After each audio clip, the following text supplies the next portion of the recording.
Arratsaldeon, Hernaniar guztioi. Ekainako 23 da, 12 gutxi dira zuzenan gaude Hernaniko udaletxetik, Hernaniko udaleko alderdi politiko desberdinetako ordezkariak, baita jai batzordeko ordezkariak ere. Zuei, streaming bidez zein irrati bidez, gu jarraitzen ari zatenei mezu bat bidaltzeko. Jakina da aurtengo San Juanak ezoikoa diala, ez diala betiko San Juanak izango.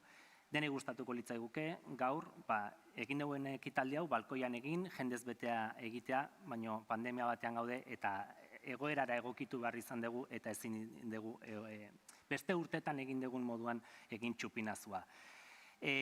Dakizuenez, urte askotan herriko talde edo kolektibo bat izan da jaiei hasiera emateko ohorea izan duena, esan bezala, pandemiagatik egoera berri ontara egokitu behar izan dugu eta neri tokatu zait, hasierako hitz hauek edo egitea. Eta hitz hauek edo tarte hau aprobetxatu nahiko nuke hernaniar guztiei ánimo mezu bat emateko. Quisiera aprovechar este espacio para dar un mensaje de ánimo a todos y a todas las hernaniarras, pero sí que me gustaría mencionar a ciertos colectivos. Eta gehien aipatza gustatuko litzaidaken kolektiboetako bat, garai hauetan bai COVID-19 dela eta edo beste arrazoiengatik hil diren pertsonei eta bere familiaiei izango litzateke. Heriotza guztiak, galera guztiak dira oso zailak, baina badakigu azken astetako galera hauek are ere zailagoak izan diala.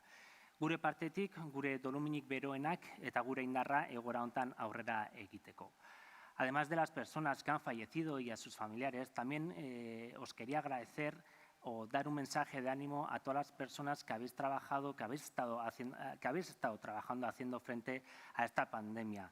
Gracias de corazón, porque por el trabajo que habéis realizado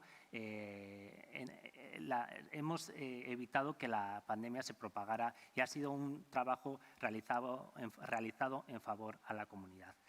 Eta azkenik, orokorrean herritarrei guztiei, gure jarrera edo zuen jarrera arduratsuagatikan pandemia hau zabaltzea eragin edo ekidin dezuenei barkatu.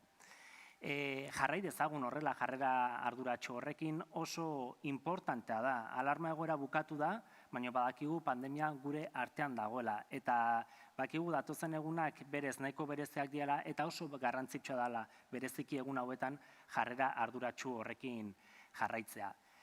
Elkarzaintza garrantzitsua da, baina elkarzaintzak ez du esan nahi kulturari uko egin behar digunik. Eta horretarako, gure kulturak gure herrian lekua izan dezan, jai batzordarekin batera, ekitaldi sorta xume bat antolatu dugu. Modu hortan, gure familiekin, gure lagunekin edo herritarrekin orokorrean, ilusioa eta bizi poza berreskuratzea izan da gure helburua.